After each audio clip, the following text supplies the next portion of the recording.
Get ready for Kirkland-inspired home decor at Dollar Tree prices that anyone can afford. And as always, DIY treats. Welcome to my channel, Craft, Eat, Repeat.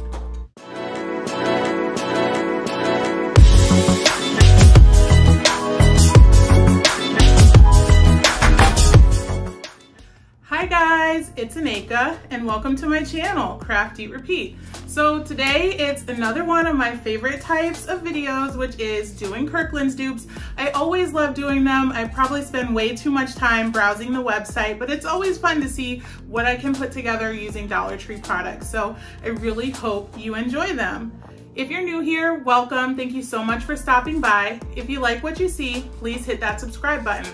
Everyone, hit that notification bell so you'll be ready when my next video comes out. And at the end of the video, head down to the comments below and let me know which DIY was your favorite, or of course, you can always just say hi. So I also have, I guess it's an announcement, but really it's just something that I'm super excited about that I've been working on for a while. And it is that Craft, Eat, Repeat merch is now available in my shop. So you can get fun things with the Craft, Eat, Repeat logo and icons on it, but also you guys know how much I love a good graphic t-shirt. So also in my shop are graphic tees that just have to do with crafting, knitting, crocheting, all things creative, and you can get them for yourself, you can get them as a gift for someone that you love, and I just have had so much fun with this, so I hope you guys like it.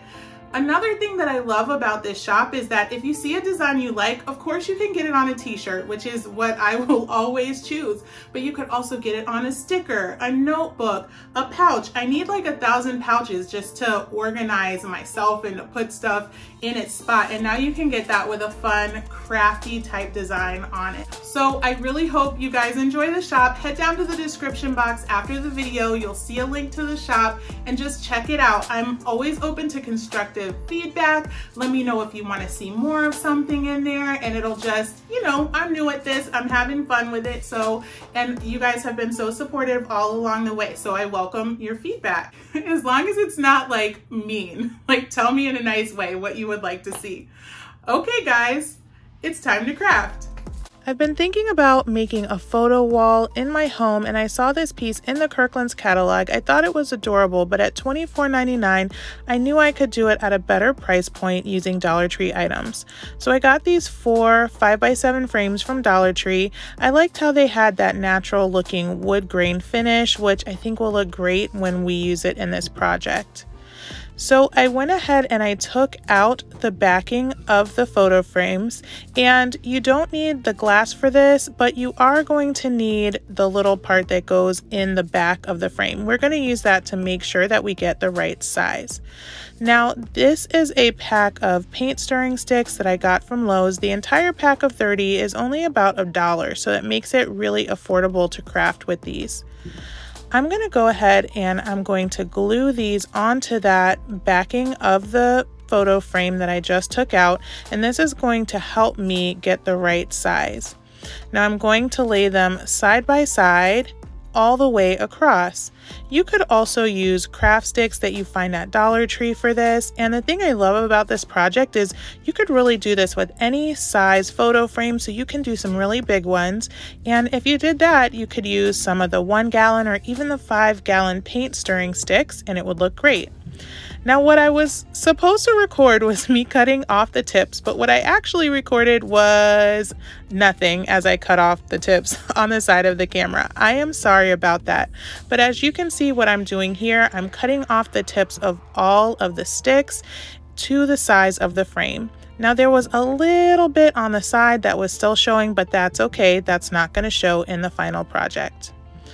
I'm going to go ahead and paint this white just like it is in the inspiration piece. Of course, if you have another color that fits the decor in your home, you can use whatever color you like.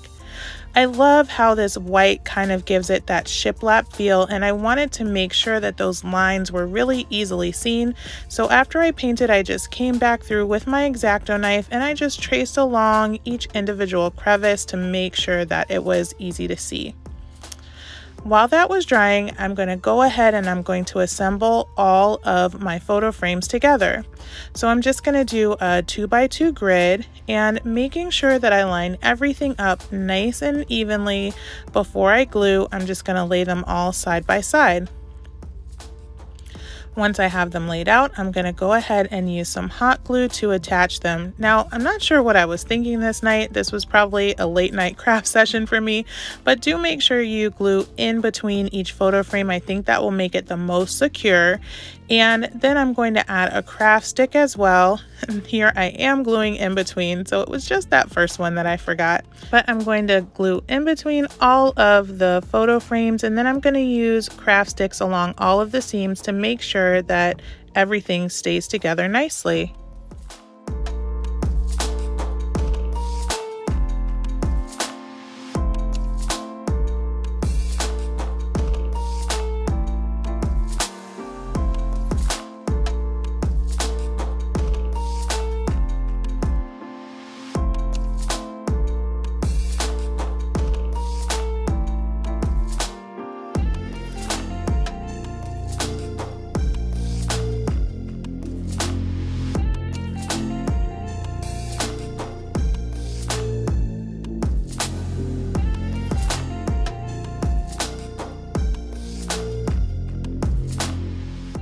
Once I've got it all together, I'm ready to paint it. Now, this was already basically a brown color, but there was a little bit of a gold finish to it, and I didn't think it looked as natural as I wanted to. So I just went over it with some brown chalk paint. Of course, you could use acrylic as well for this. And I'm just dry brushing this, so I'm not putting a ton of paint. I'm just putting a little bit on my brush, wiping most of it off onto a napkin, and then I'm going through and just giving it more of a natural feel. Afterwards, I came back and I did the same dry brushing technique with a little bit of white chalk paint to give it a little bit of a distressed finish. And once I've got everything together, I'm ready to put my backing back into the frames. So I'm going to use the metal pieces that are already in there to hold everything in place. I did have that little edge on each side that wasn't filled with a stick, and I just made sure to put that in the same direction on each one so that the sticks look like they were all one continuous stick, if that makes sense. Next, I got these little clips from the Dollar Tree. I spray painted them black, and honestly, I think they look amazing in black. I might spray paint all of my clips that I get, even if I'm not using them in a project. But I just spray painted them black, and after they dried, I glued them right on to my shiplap backing, and it was that easy. I love how I can change the pictures out in this, and I cannot wait to put this on my wall.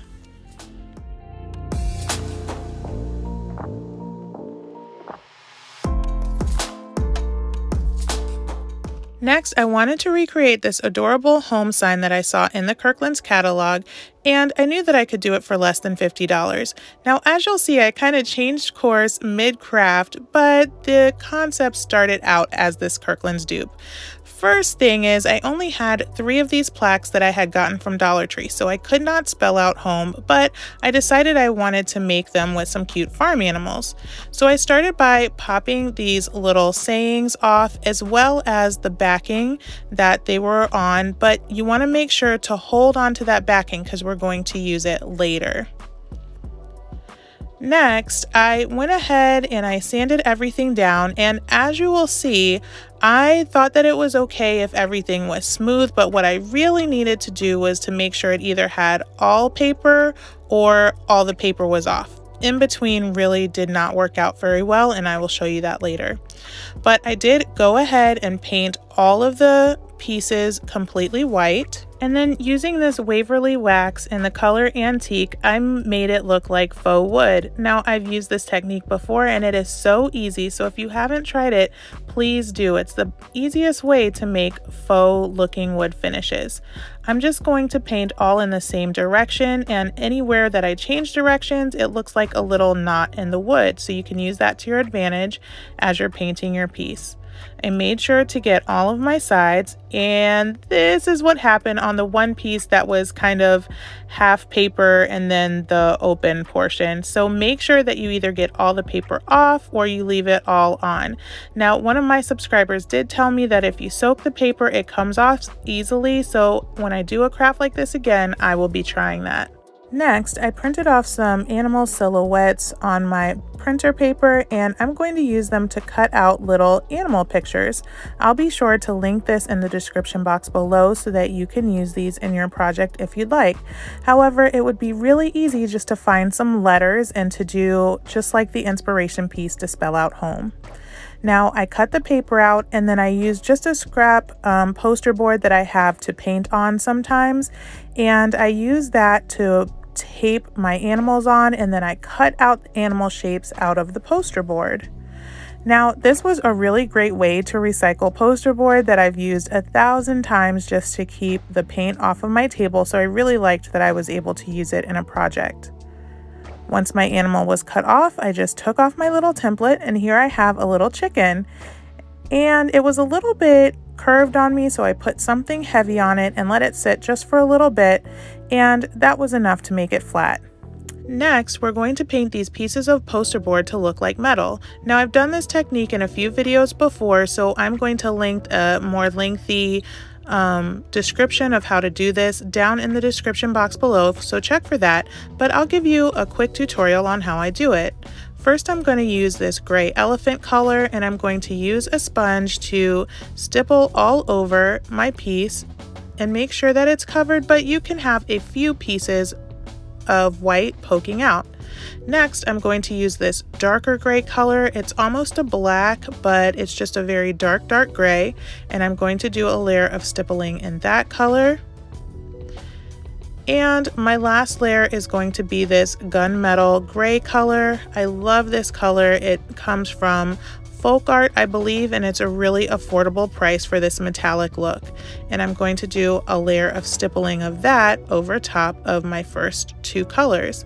Now, the combination of all three of these colors gives it a really cool galvanized faux metal finish, and I think it looks great. You could go back through with some red and just do some rust if you'd like. Now, if we want to make this look exactly like the inspiration piece, we can take off the backs of each frame and use this paint stirring stick to make the backing just like it is in the inspiration. However, at this point, I kind of changed my mind and I thought it would be cute for these to just stand on their own, so I did not do that step. Now, I grabbed the pieces that I had popped off that were holding on those metal pieces in the beginning, and I used them to put on the back of my farm animals. And then I just glued those right in the middle of each plaque. Now, I love that I kept these separate because I can use them in little vignettes. I can use all of them. I can move them around, but I think they look really adorable, and I love how they have that farmhouse charm.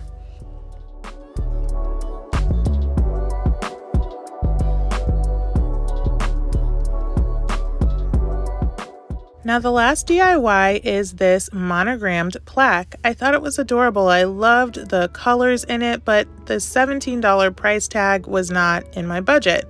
So I'm going to make one using one of these plaques that I got from Dollar Tree. I'm going to start by taking off the price tag, and if you ever have a hard time getting those off, just use a hair dryer to apply a little bit of heat, and the adhesive comes off very nicely and leaves you a nice clean finish. Next, I'm going to come through with some white chalk paint, and I'm going to paint the entire plaque white. But first, I'm going to take off the string that was holding it on, and I'm going to put something else on there later.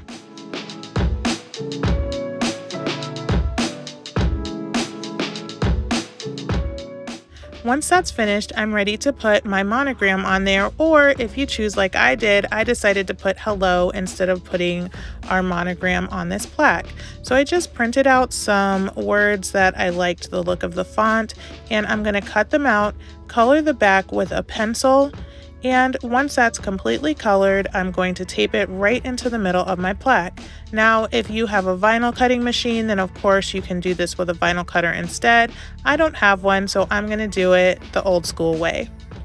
Once it's taped right in the middle, I can use a pen or a pencil or anything that will press that pencil on the back into my board. So I'm just going to trace along all the letters, and that's going to leave an outline for me wherever I used my pen.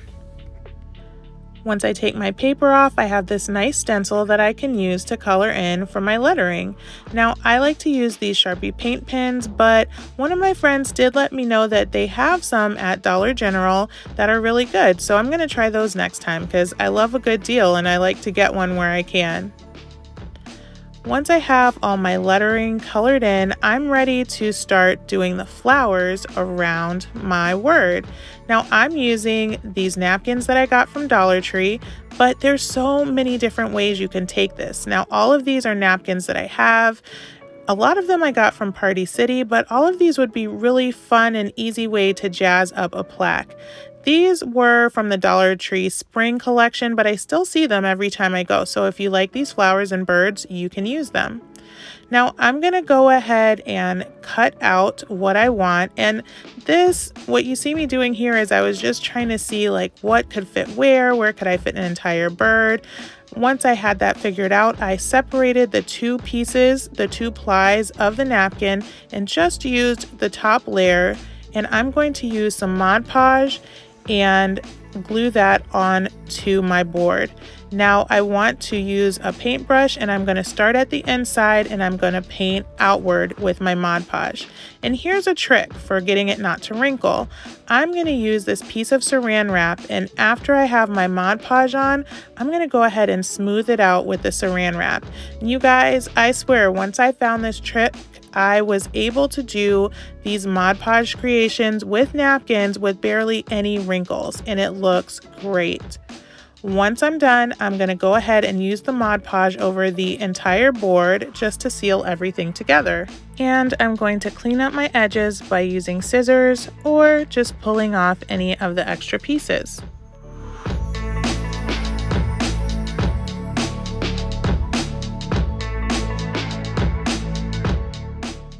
Once that's nice and dry, I'm ready to figure out how I'm going to hang this.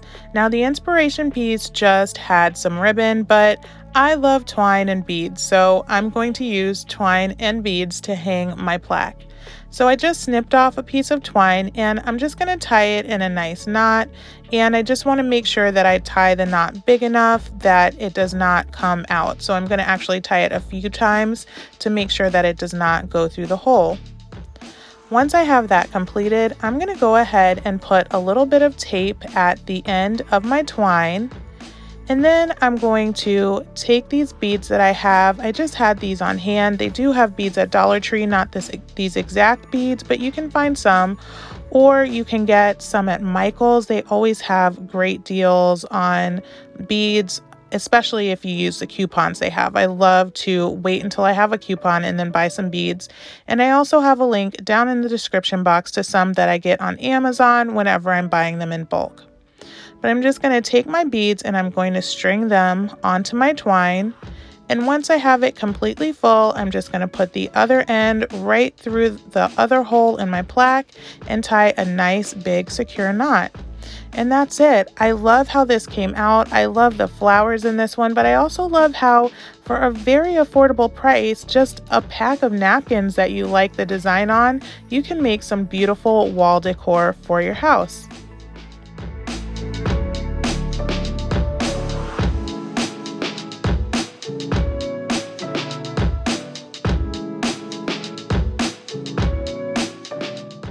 So I love the way that picture frame came out. Now I might be a little biased because I have like thousands of pictures of my children that I like to rotate out and just leave around the house, but it was so easy. I love how it came together and I am going to be using it a lot. So head down to the comments and let me know which one was your favorite. So for today's treat, we have something a little cool, something a little islandy. It's a quick treat, but it was really good and I hope you like it. Okay guys, it's time to eat. Now this is a recipe I found on Pinterest. It looked delicious, so I wanted to try it.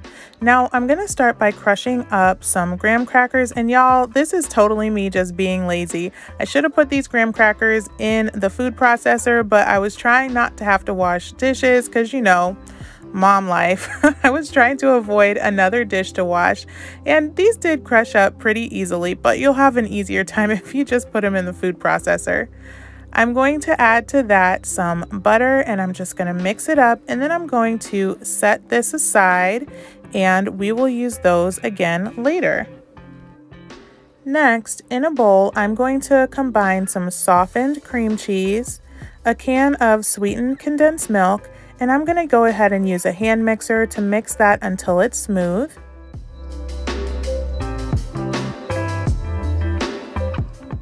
Once it's smooth, I'm going to add some of this key lime juice. If you have key limes at home, you can just squeeze those. I didn't have any on hand, so I just used the bottled stuff.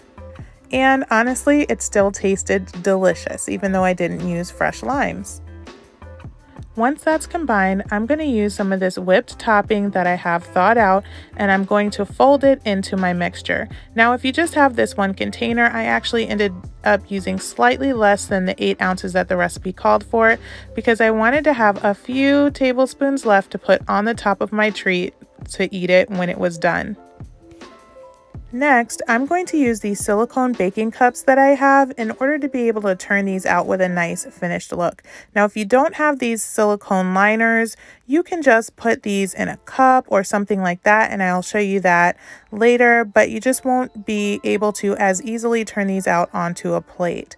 And I love these silicone liners. I use them for my kids' lunch boxes and everything, so if you see any, you should go ahead and grab them anyway. I'm just going to go ahead and put my mixture into the silicone liners, and then I'm going to take some of that crumbled graham cracker and butter mixture, and I'm going to put it right on top. Once that's done, I'm ready to put these into the freezer for about 3 to 4 hours, and you guys, they were so good. I left some in the refrigerator and they were good frozen, they were good just cold. It was just definitely a Pinterest win. I hope you enjoyed the DIYs I had for you today. Be sure to head down to the comments and let me know which one was your favorite. Give this video a big thumbs up and please share it with your friends if you enjoyed it. And I'll see you next time when we repeat it all again.